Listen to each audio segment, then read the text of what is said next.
శ్రీ ఏడుపాయల వనదుర్గా భవానీ మాత ఆలయంలో వరద నీరు చేరడంతో ఆలయం మీద ఉన్న లడ్డు పులిహోర కౌంటర్ వరద ప్రవాహానికి కొట్టుకుపోవడం జరిగింది. మరియు బ్రిడ్జి కూడా మునిగిపోయినది. కాబట్టి పోలీసు వారు, కలెక్టర్ గారు భక్తులకు జాగ్రత్తలు తీసుకోవాలని చెప్పడం జరిగినది. మెదక్ డిస్ట్రిక్ట్ క్రైమ్ రిపోర్టర్ కాజా జలాలుద్దీన్.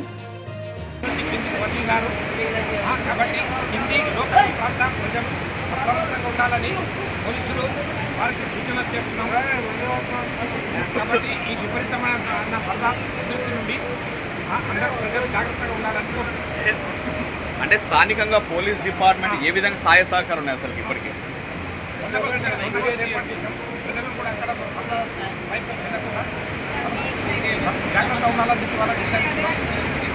అంటే వర్షాలు ఎన్ని రోజులు ఉన్నాయి? ఈ యొక్క సింగూరు డ్యామ్ 11 గేట్లు ఎత్తడం వల్ల ఇప్పుడు ఇంకా ఎన్ని రకాలుగా ఏమైనా అప్డేట్ ఉందా? ఇంకా అంటే నెక్స్ట్ గేట్ చేసే అవకాశం అనేది ఉన్నట్టు కనబడుతుందా? అయినోటి విపరీతంగా వరద రావడం వల్ల ఇంకా కొన్ని రోజుల దాకా కొనసాగుతుంది. వర్షాలు బంద్ అయినంత వరకు ఇంకా దాదాపు 5-6 రోజులు పడ్డారు, 12 రోజులు పడ్డారు.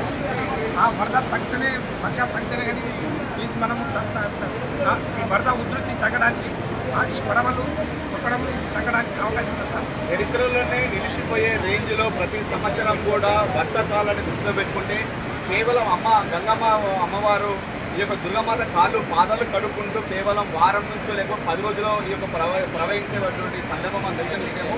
అయినా ఇప్పుడు మాత్రం 30 రోజులు కేవలం ఒక 2-3 రోజులు గర్వించేసి 30 రోజులు కంటిన్యూగా ఈ యొక్క జల ప్రవాహం నడుస్తుంది. ఈ విషయంలో మీరు డిపార్ట్మెంట్ ఏమంటారు? తగిన బందోబస్తు ఏర్పాటు చేస్తున్నారు సార్. వర్షాలు పడితే అది నేచురల్ కెలామిటీస్. వర్షాలు పడడానికి మనం దాన్ని ఎవరేం చేయలేము. కాకుంటే ప్రజలను జాగ్రత్త తీసుకొని అక్కడికి ఆ లోతట్టు ప్రాంతాలకు వరద ఏరియాలకు పోకుండా మేము బందోబస్తు ఏర్పాటు చేసి వాళ్ళకి నచ్చ చెప్తున్నాం సార్.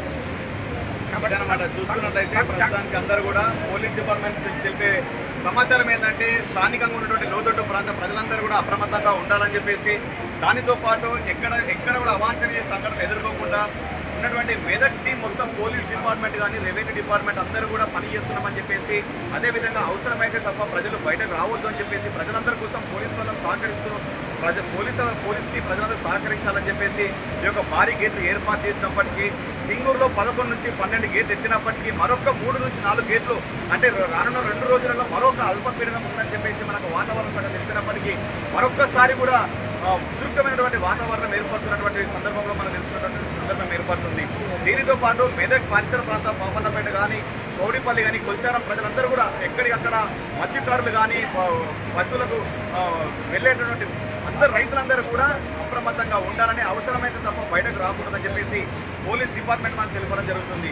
ప్రజలందరికీ కూడా మీడియా తరఫున తెలిపడం ఏంటంటే వర్షాలను వాటి యొక్క ఉధృతిని మనం తట్టుకోలేం కాబట్టి అవసరమైతే తప్ప బయటకు రావద్దని ఇటు పోలీస్ డిపార్ట్మెంట్ కానీ మీడియా డిపార్ట్మెంట్ అందరికీ కూడా మీ అందరికీ సమాచారం అందించడానికి మేమందరం కష్టపడుతున్నాం కాబట్టి మీరు ఎలాంటి కష్టాలు పడొద్దు అని చెప్పేసి కోరుకుంటూ టుడే టీవీ రిపోర్టర్ తోటి సందీప్ మెదక్.